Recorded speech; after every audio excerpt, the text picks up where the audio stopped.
আসসালামু আলাইকুম বন্ধুরা, কেমন আছেন সবাই? আজ আমি আর আমার ভ্রমণ সঙ্গী কামরুল ভাই বের হচ্ছি পুরান ঢাকার ঐতিহাসিক রোজ গার্ডেন প্যালেসে। চলুন আমাদের বাইক রাইড শুরু করি। পুরান ঢাকার ভিতর দিয়ে বাইক চালানোর মজাই আলাদা। রোজ গার্ডেন প্যালেসে যে কেউ চাইলে খুব সহজেই রিক্সা দিয়ে আসতে পারবে। গুলিস্তান থেকে রিক্সা ভাড়া পুরান ঢাকার টিকাতলিতে নিবে মাত্র 50 থেকে 60 টাকা। রোজ গার্ডেন প্যালেস প্রত্নতত্ত্ব অধিদপ্তর কিছুদিন আগে এটি সংস্কার করেছে। বন্ধুরা, এখানে প্রবেশের জন্য টিকিট কিনতে হয়, তবে দাম একেবারেই সাধ্যের মধ্যে। প্রতিদিন দুপুর 2টা থেকে বিকেল 5টা পর্যন্ত দর্শনার্থীদের জন্য খোলা থাকে। প্রতি রোববার সাপ্তাহিক ছুটির দিন। আর টিকিট মূল্য এখানে জনপ্রতি 30 টাকা। আমি আর কামরুল ভাই যেহেতু দুজন ছিলাম, তাই আমরা দুটি টিকিট নিয়েছি। দুটি টিকিট মূল্য আমাদের থেকে রেখেছে 60 টাকা।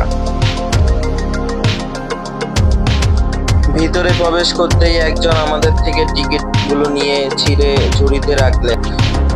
এই যে আমরা এসে গেলাম রোজ গার্ডেন প্যালেসে। 1930 সালের দিকে ধনী জমিদার ঋষিকেশ দাস এটি নির্মাণ করেন। একসময় এখানে সাংস্কৃতিক অনুষ্ঠান আর রাজনৈতিক বৈঠক হতো। ভেতরে ঢুকলেই চোখে পড়ে ইউরোপিয়ান ধাঁচের নকশা, বিশাল হল রুম, উঁচু উঁচু ছাদ, পুরনো আমলের জানালা আর দরজা এখনো দর্শকদের মুগ্ধ করে। ভাবতেই অবাক লাগে এত বছর পরও এই সৌন্দর্য টিকে আছে।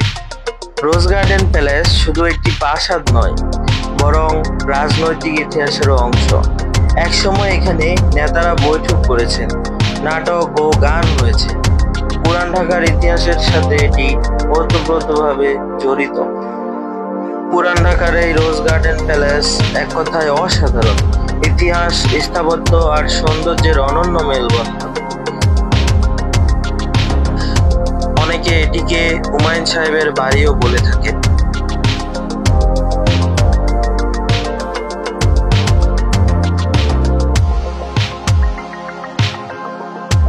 এখন বেশ ফাঁকা লাগলেও একসময় এই ঘরগুলোতে ছিল রাজকীয় আসবাবপত্র।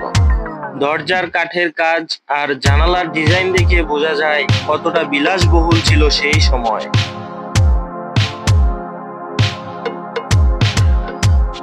আর চারপাশে দেখবেন অসাধারণ শিল্পকর্ম, কাঠের খোদাই করা দরজা, রঙিন মোজাইক ফ্লোর আর পুরনো স্টাইলের জানালা।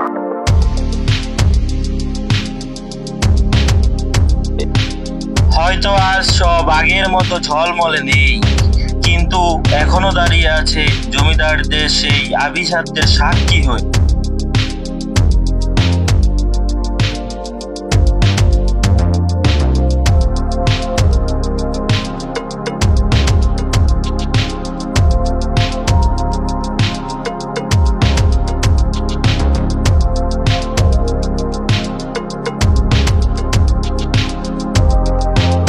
দিনে এখানেই হতো বড় বড় অনুষ্ঠান, অতিথি আপ্যায়ন আর সাংস্কৃতিক আসর। উপরে ঝুলছে সুন্দর একটা ঝাড়বাতি, আর চারপাশে পুরনো নকশা করা দেয়াল। প্যালেসের সবচেয়ে মনোমুগ্ধকর অংশ এর কারুকার্য, নকশা এবং স্থাপত্য।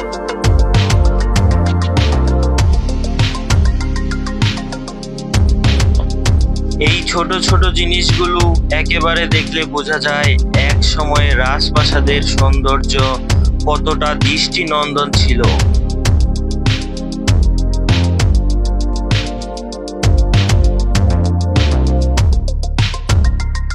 এখন আমি দাঁড়িয়ে আছি এই ঘূর্ণায়মান সিঁড়ির সামনে। লোহার কারুকাজ দিয়ে বানানো সিঁড়ি সত্যি দেখার মতো। পুরনো দিনের রাজপ্রাসাদের আবহ মনে করিয়ে দেয়। আর হ্যাঁ, বারান্দা থেকে পুরো বাগান দেখা যায়। দেখে মনে হচ্ছে এখান থেকে পুরনো দিনের জমিদারদের আড্ডার ছবি যেন চোখে ভেসে উঠছে। রোজ গার্ডেন প্যালেসে শুনেছি একসময় এখানকার জমিদাররা দারুণ রাজকীয় জীবনযাপন করতেন। দেয়াল, জানালা, মার্বেল সবকিছুতেই শৈল্পিক নকশা, সত্যি চোখ ধাঁধানো। একেবারে স্পষ্ট বোঝা যায় এক সময় রাজপ্রাসাদের সৌন্দর্য কতটা দৃষ্টিনন্দন ছিল। রোজ গার্ডেন প্লেস। নামটি শুনলেই চোখে ভেসে ওঠে এক মনোমুগ্ধকর গোলাপের বাগান।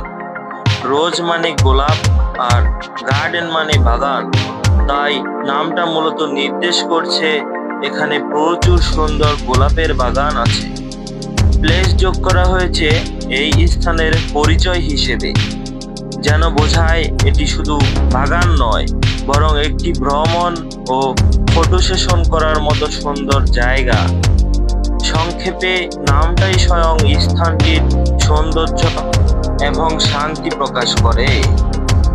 এই জায়গায় আসলেই পুরো পরিবার নিয়ে ঘুরতে আসা যায়, কারণ এখানে আছে সুন্দর সুন্দর বাগান, হাঁটার পথ আর শিশুদের জন্য ছোটখাটো খেলার জায়গা।